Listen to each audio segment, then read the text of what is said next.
পুরাকালে অমরপুর নামে একটি নগরে এক ধনী ব্যবসায়ী বসবাস করতেন। দূর দূরান্তে তার নাম, যশ, ব্যবসা ছড়িয়ে পড়েছিল। ঐশ্বর্য, যশ, মান, সম্মান সমস্ত কিছু থাকা সত্ত্বেও সেই ব্যবসায়ী ছিল অত্যন্ত একজন দুঃখী মানুষ, কারণ তিনি ছিলেন নিঃসন্তান। দিন রাত তিনি একটি বিষয়ে চিন্তা করতেন যে তার এই বিপুল ঐশ্বর্য, ধন সম্পদ তার মৃত্যুর পর কে দেখাশোনা করবে। তাই সন্তান লাভের আশায় তিনি সমস্ত কিছুই করতে রাজি ছিলেন। তিনি একদিন জানতে পারলেন যে শ্রাবণ মাসের সোমবার দিন যদি ভক্তি ও নিষ্ঠা সহকারে দেবাদিদেব মহাদেবের আরাধনা করা হয়, তাহলে ভগবান শিব ভক্তের সকল মনস্কামনা পূরণ করেন।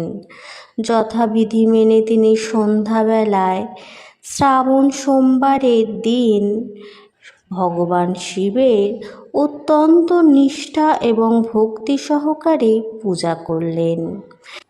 একবার নয়, শ্রাবণ মাসের প্রত্যেকটি সোমবার দিন তিনি ভগবান শিবের পূজায় নিজেকে নিয়োজিত করলেন। ব্যবসায়ীর এমন ভক্তি ও নিষ্ঠা দেখে শিবপত্নী দেবী পার্বতী বললেন, হে প্রাণনাথ, এই ব্যবসায়ী আপনার সত্যিকারের একজন ভক্ত। শ্রাবণ মাসের প্রত্যেকটা সোমবার দিন যথাবিধি মেনে আপনার পূজা করছে, তাই এই ব্যবসায়ীর মনোকামনা আপনার অবশ্যই পূরণ করা প্রয়োজন। ভগবান শিব দেবী পার্বতীর কথা শুনে সামান্য হাসলেন এবং হেসে বললেন, হে দেবী, এই সংসারে সমস্ত ব্যক্তিকেই নিজের কর্ম অনুসারে ফল ভোগ করতে হয়। মানুষ যেমন কর্ম করবে সে ঠিক তেমনি তার ফল পাবে। ভগবান শিবের এই কথা শোনার পরও দেবী পার্বতী অত্যন্ত আগ্রহের সঙ্গে বললেন, আপনাকে কিন্তু আপনার এই ভক্তের মনোকামনা অবশ্যই পূরণ করতে হবে, কারণ আপনার এই ভক্ত অন্য 5 জনের থেকে অনেকটাই আলাদা। শ্রাবণ মাসের প্রত্যেকটা সোমবার দিন সে যথাবিধি মেনে আপনার পূজা করছে। আপনার পূজা সম্পূর্ণ হওয়ার পরই সে ভোজন করছে। সুতরাং আপনাকে এই ব্যবসায়ী ভক্তের পুত্র সন্তান প্রাপ্তির মনস্কামনা অবশ্যই পূরণ করতে হবে। দেবী পার্বতীর এত আগ্রহ ও অনুরোধ দেখে ভগবান শিব না করতে পারলেন না। তিনি বললেন, ঠিক আছে, আমি এই ব্যবসায়ীকে পুত্র সন্তান প্রাপ্তির বরদান করছি, কিন্তু তার এই সন্তান 16 বছরের অধিক বা বেশি জীবিত থাকবে না। শ্রাবণ মাসের শেষ সোমবার ব্রত শেষ হবার পর সেই ব্যবসায়ীটি সেই রাতে ভগবান শিবের স্বপ্নে দর্শন লাভ করলেন। স্বপ্নে ভগবান শিব তাকে পরিষ্কারভাবে জানালেন তাকে তিনি পুত্র সন্তানের বরদান দিচ্ছে, কিন্তু তার এই পুত্র কেবল 16 বছর পর্যন্ত জীবিত থাকবে। ভগবান শিবের কাছ থেকে এই রূপ বরদান পেয়ে ব্যবসায়ী খুশি তো হলেন, তবে পুত্র যেহেতু অল্পায়ু নিয়ে জন্মাবে তার জন্য চিন্তিত হলেন। মাস কয়েক পর তার ঘরে ফুটফুটে একটি পুত্র সন্তান জন্ম নিল। ব্যবসায়ীটির ঘর খুশিতে ভরে গেল।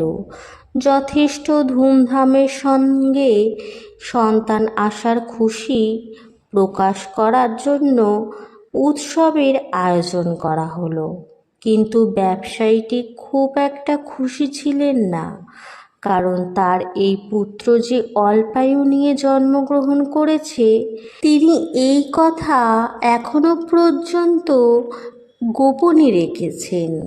আর ঘটনাচক্রে সেই পুত্র সন্তানের নামকরণ করা হলো অমর নামে। ছোট্টবেলা থেকেই সেই পুত্রকে দান, ধ্যান, তপ এবং পূজা অর্চনা শেখানো হলো। আর ব্যবসায়ীটি প্রত্যেক বছর শ্রাবণ মাসের সোমবারের ব্রতের সঙ্গে সঙ্গে 16 সোমবারের ব্রতও রাখতে শুরু করলেন। এরপর ব্যবসায়ীটির ছেলে অমরের যখন বয়স হলো 12 বছর, তখন ব্যবসায়ীটি তাকে শিক্ষা প্রদানের উদ্দেশ্যে তার মামার সঙ্গে বারাণসীতে পাঠালেন এবং যাবার সময় বলে দিলেন, যে স্থানে শিব মন্দির দেখতে পাবে সেখানে ভগবান শিবের পুজো করবে এবং ওই স্থানে যারা দিন দুঃখী মানুষ আছে তাদের সেবা করবে এবং ভোজন করাবে, তার সঙ্গে ব্রাহ্মণকেও ভোজন করাবে। এইভাবে মামা ভাগ্নে বারাণসীতে যাবার পথে একটি নগরে প্রবেশ করল। যেই দিন প্রবেশ করল সেই দিন সেই নগরের রাজার মেয়ের বিয়ে।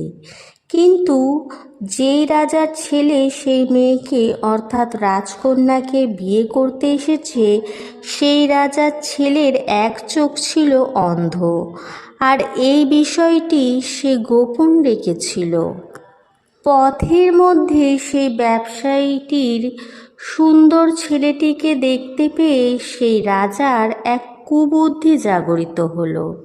সে ফন্দি করল তার ওই অন্ধ ছেলের পরিবর্তে এই ব্যবসায়ীর ছেলেটিকে নিজের ছেলে বলে পরিচয় দেবে। তারপর বিবাহ শেষ হয়ে গেলে সেই ব্যবসায়ীর ছেলেটিকে তাড়িয়ে দিয়ে সেই রাজ্যের রাজার মেয়েটিকে নিজের রাজ্যে নিয়ে যাবে। প্রাণের ভয়ে ব্যবসায়ীর ছেলেটি তখন মুখে কিছু না বললেও বিবাহের পর রাজকুমারীর শাড়ির আঁচলে সুযোগ বুঝে লিখে দিয়ে যায় যে, তোমার সঙ্গে তো আমার বিবাহ হলো, কিন্তু বিয়ের পর যেই রাজকুমারের সঙ্গে নিয়ে যাওয়া হবে সেই রাজকুমারের আসলে এক চোখ অন্ধ। আমি তো বারাণসীতে শিক্ষা গ্রহণ করতে যাচ্ছি। বিবাহ সম্পূর্ণ হবার পর পরের দিন ওই ব্যবসায়ী পুত্রকে তাড়িয়ে দেওয়া হলো, কিন্তু রাজকুমারী যেহেতু আসল সত্য জেনে ফেলেছে, তাই সে রাজার অন্য পুত্রের সঙ্গে যেতে রাজি হয় না, বরং ব্যবসায়ীর ছেলে অমরকে নিজের স্বামী মনে করে তার জন্য অপেক্ষা করতে থাকে। অন্যদিকে অমর এবং তার মামা শেষ পর্যন্ত বারাণসীতে উপস্থিত হয়। সেখানে 4 বছর ধরে অমর শিক্ষা গ্রহণ করে এবং যখন তার 16 বছর পূর্ণ হয় সেই দিন ভগবান শিবের স্বপ্নাদেশ সত্য হয়, অর্থাৎ অমরের মৃত্যু হয়। ছেলের মৃত্যুর সংবাদ পেয়ে ওই ব্যবসায়ী ও তার স্ত্রী অন্নগ্রহণ পরিত্যাগ করেন। এই ঘটনায় শিবপত্নী দেবী পার্বতী অত্যন্ত ভগবান শিবের প্রতি ক্রুদ্ধ হন। দেবী ভগবান শিবের উদ্দেশ্যে বললেন, যে ব্যক্তি আপনার সারা জীবন ধরে নিষ্ঠা ও ভক্তি সহকারে পুজো করল, যার পুত্র একইভাবে আপনার পুজো করে আসছে, তার প্রতি আপনি এইরূপ বিরূপ হলেন কিভাবে? ভগবান শিব বললেন, এ তো বিধির বিধান, যা হওয়ার তা হবেই। এই কথায় দেবী পার্বতী আরও ক্রুদ্ধ হলেন। তিনি বললেন, তাহলে কি ভক্তির কোনো অর্থ বা মূল্য নেই? এরপর থেকে তো কোনো ব্যক্তি আর ভক্তির প্রতি বিশ্বাস রাখবে না। ভগবান শিব দেবী পার্বতীর এইরূপ আগ্রহ দেখে শেষ পর্যন্ত সেই ব্যবসায়ী পুত্র অমরকে জীবিত করলেন। ব্যবসায়ী পুত্র অমরের শিক্ষা সমাপ্ত হওয়ার পর যখন নিজের বাড়ি ফেরার পথে যাত্রা শুরু করলেন, সেই সময় পথের মধ্যে সেই প্রতিজ্ঞারত রাজকুমারীকে ও রাজার বিপুল ধনসম্পত্তি নিয়ে নিজের নগরে প্রবেশ করলেন।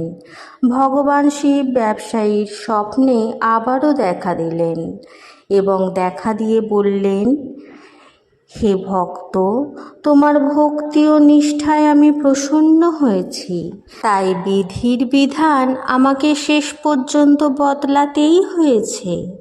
তোমার মতো এইরূপ যদি কোনো ব্যক্তি আমার প্রতি পূর্ণ বিশ্বাস রেখে নিষ্ঠা ও ভক্তি সহকারে শ্রাবণ সোমবারের ব্রত রাখে, ব্রত সমাপ্তির পর শ্রাবণ সোমবারের ব্রত কথা পাঠ কিংবা শ্রবণ করে, তাহলে নিশ্চিত রূপে তার মনের সকল ইচ্ছা পূরণ হবে।